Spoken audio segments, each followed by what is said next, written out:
Chers frères et sœurs bien-aimés du Christ, on parle beaucoup du pass sanitaire, mais assez peu du pass salutaire.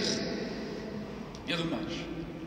Le salut, reconnaissons-le, nous sommes souvent plus soucieux de notre vie et de notre bien-être ici-bas, et assez peu au final de notre vie là-haut. Pourquoi? Souvent, c'est parce que nous manquons de foi. On veut bien croire un peu quand même à la vie éternelle et à l'au-delà, par réconfort, par habitude, par culture, par éducation, parce que c'est mieux d'y croire que de ne pas y croire, ça console un peu. Mais bon, après, comme on n'est pas totalement sûr, pas sûr à 100%, alors on se rattache à d'autres choses qui nous rassurent, notre confort, notre sécurité, nos avantages, ici-bas, etc. Et puis, le paradis, l'enfer, le purgatoire, la vie éternelle, eh bien écoutez, comme on dit, on verra bien quand on y sera. Et je pense qu'on est un peu tous concernés. Sauf que ce n'est pas vraiment ce que nous dit Jésus. Alors parlons un petit peu, si vous voulez bien, de salut, de foi et de joie. Jésus nous le dit très clairement. Celui qui veut sauver sa vie la perdra. Mais celui qui perdra sa vie à cause de moi et de l'Évangile la sauvera. En fait, c'est la grande question. C'est la question essentielle. Est-ce que je veux être sauvé? Est-ce que j'ai besoin d'être sauvé? Et si oui, de qui? De quoi? Être sauvé du mal, du péché, de la souffrance, et ultimement, être sauvé de la mort. Est-ce que Jésus a promis la résurrection des morts et la vie éternelle à ceux qui croient en lui pour nous consoler, nous réconforter et avoir du succès? Ou est-ce que c'est parce que c'est vrai? Ce n'est pas rien quand même, chers amis, comme question. Et quelle est notre réponse? En qui et en quoi croyons-nous? Est-ce que nous mettons toutes nos forces et toutes nos énergies à chercher des réponses et à vivre de la foi? Ou est-ce que nous essayons de nous évader, de nous divertir pour éviter cette réflexion, ces questions, et alors nous nous éloignons de Dieu, de Jésus et de l'Évangile? Chers amis, trop de chrétiens sont incertains sur ces questions et au final manquent de foi et ont donc du mal à témoigner de la foi et de l'amour du Christ. Notre baisse du nombre de fidèles et avec ça la baisse du nombre de prêtres et tout ce qui va avec vient d'une profonde crise de la foi. Et d'abord dans l'Église et chez les chrétiens eux-mêmes. Avons-nous la foi dans le salut que Dieu propose, dans la mort et la résurrection de son Fils Jésus-Christ? Y croyons-nous vraiment, pleinement, totalement? Cette foi, dans le salut offert par le Christ, pousse inévitablement à s'engager, à se donner, à aimer, à servir comme le Christ. Et donc la foi et les œuvres vont ensemble, comme le dit saint Jacques. Et c'est un équilibre à trouver et à vivre, toujours. Et on n'est pas sauvé par les choses que l'on fait, même de très bonnes choses. On est sauvé par l'amour gratuit et inconditionnel de Dieu, par la pure grâce du Christ. Et notre foi dans cet amour de Dieu doit bien évidemment porter du fruit. Sinon, c'est que cette foi et cet amour sont morts. Et vous voyez bien que n'être que dans les œuvres, dans l'action, dans le social, sans prendre le temps que cela vienne du Christ, par la prière, par l'Église, par la foi, eh bien progressivement, la foi s'évapore. Puis ensuite, il n'y a plus personne pour œuvrer, servir et donner sa vie. C'est ce qu'on vit actuellement, ce qu'on voit, progressivement, petit à petit, en France, et chez nous aussi en Vendée. Tout se délite petit à petit parce qu'il n'y a plus la foi dans le Christ. Il n'y a plus l'imitation dans le Christ pour donner sa vie comme lui. Et c'est pourquoi, chers amis, la foi dans le salut et dans la vie éternelle sont si importantes. Elle est si importante. Notre foi dans la vie après la mort donne sens à notre vie ici-bas et la conditionne pour aujourd'hui. La question de la vie après la mort et du salut nous concerne pour maintenant. Et c'est fondamental. Donc la foi, chers amis, cela doit interroger notre foi. Et il y a du boulot. Comme pour Pierre, nos pensées sont trop souvent celles des hommes et non pas celles de Dieu.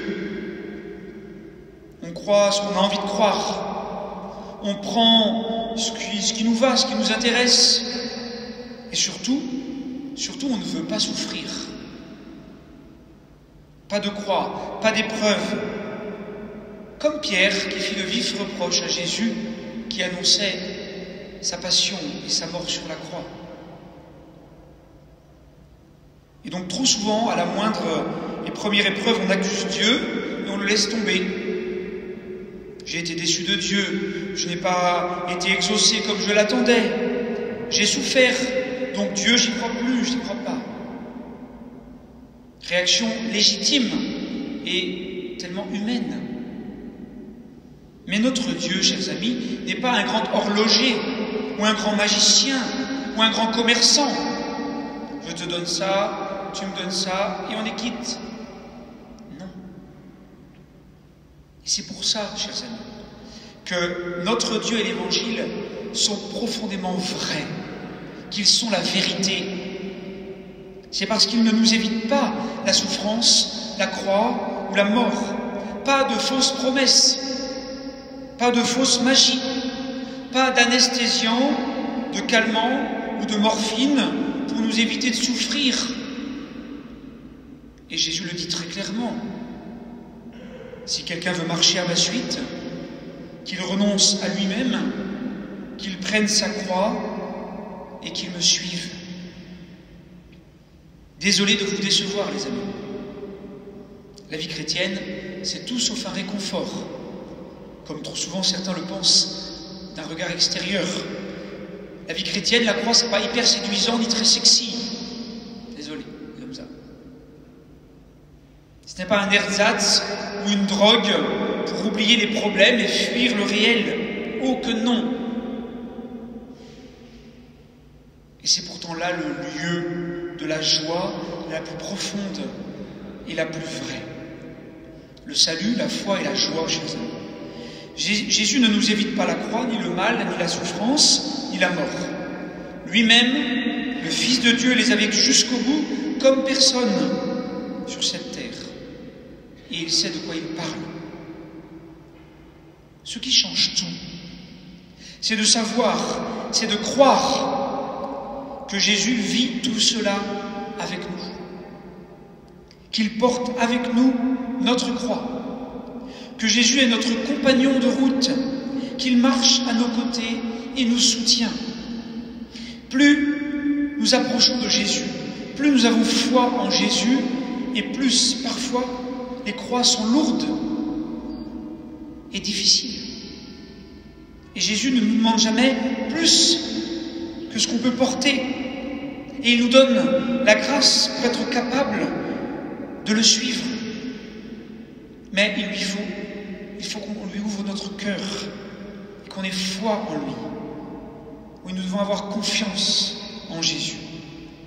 Comme pour le serviteur souffrant en Isaïe, au cœur de notre souffrance, Dieu prend notre défense et nous soutient. Dieu est notre appui, notre bouclier, notre rempart. Il entend le cri de ma prière, dit le psalmiste. Et il est là, comme il était là avec le Père Olivier Maire, jusqu'au bout. J'aimerais vous donner une petite anecdote qui m'a beaucoup touché, parce que au mois d'août, j'étais chez un ami prêtre en Croatie, et j'ai donc appris le décès, l'assassinat du Père Olivier Maire à Zagreb, et quelques jours plus tard, le jour de son enterrement, j'étais à Medjugorje, au sanctuaire marial, pour la première fois, et pour un temps très court, assez rapide, parce que je ne maîtrisais pas le programme. Et après avoir célébré la messe en italien, avoir été au moment des apparitions et avoir mangé rapidement, on devait repartir avec cet ami prêtre croate, Nicolas. Et en passant dans la rue, rapidement, il y a un monsieur qui m'interpelle, qui parle en italien, pour me demander de bénir une image sainte. Alors je bénis l'image en italien, puis il me dit « Mais vous êtes français ?» Il dit « Oui, je suis français. » Et lui, il parlait avec un accent. Il me dit « Je suis chauffeur poids lourd slovène. Et je vais faire de temps en temps travailler en France. C'est comme ça que je parle un peu français. » Et alors, je vous ai vu, donc je vous ai demandé de bénir mon image. Et je voulais vous dire que j'étais en train de prier au moment que je vous ai vu. Et il était 15h. Donc la sépulture du Père Olivier Maire avait commencé depuis une demi-heure. À 15h ce vendredi 13 août. Et il me dit, je suis en train de prier le chapelet pour le repos de l'âme du Père Olivier Maire. Est-ce que vous le connaissez? Et je viens de donner une messe pour lui au sanctuaire de Medjugorje. Et alors là, l'émotion m'a prise parce que je me suis dit, mais quand même, quel clin d'yeux du Seigneur. Parce que vivre ça très loin de son diocèse, et je connaissais bien le Père Maire, c'est très difficile. Et ce petit clin d'yeux de ce monsieur slovène qui me dit, au milieu de Medjugorje et de toute la foule, qu'il priait et avait donné une messe pour le Père Maire, au moment de sa sépulture, m'a beaucoup touché. Et le Seigneur nous fait des petits clins d'yeux comme ça, des petites grâces. Si nous savons les voir et les accueillir pour nous soutenir dans nos petites croix et nos petites épreuves du quotidien, et pour nous montrer qu'il est bien présent à nos côtés avec nous. Oui, chers amis, il nous faut aimer le Seigneur et vivre avec lui cette intimité du cœur qui sera source de joie, source de paix, quelles que soient les épreuves et les croix qui nous seront données à vivre. Si Dieu est là, tout va. Si Dieu est là, tout va, chers amis. Oui, pour nous, qui est Jésus? Qui est Jésus? Il est le Christ. Il est le chemin, la vérité et la vie. Il est notre salut. Et si nous croyons en lui, si nous avons foi en lui, si nous avons confiance en lui et que nous le suivons, il nous sauvera et nous vivrons éternellement avec lui dans la joie du ciel. Prenons le temps de prier. Prenons le temps de lire et de méditer la parole de Dieu. Prenons le temps de nous former pour mieux connaître et pour grandir dans la foi, afin de servir et de donner notre vie comme le Christ le demande. N'ayons pas peur de perdre notre vie à cause de Jésus et de l'Évangile, car c'est ainsi que nous serons sauvés. Demandons à la Vierge Marie, au jour de la fête de son saint nom, du saint nom de Marie, demandons à Marie de nous aider à avoir la foi en Jésus, à mettre toute notre confiance en lui pour donner notre vie, afin d'être sauvés et de rayonner autour de nous de la joie du salut. Je vous salue Marie, pleine de grâce, le Seigneur est avec vous. Vous êtes bénie entre toutes les femmes, et Jésus, le fruit de vos entrailles, est béni. Sainte Marie, Mère de Dieu, priez pour nous pauvres pécheurs, maintenant et à l'heure de notre mort.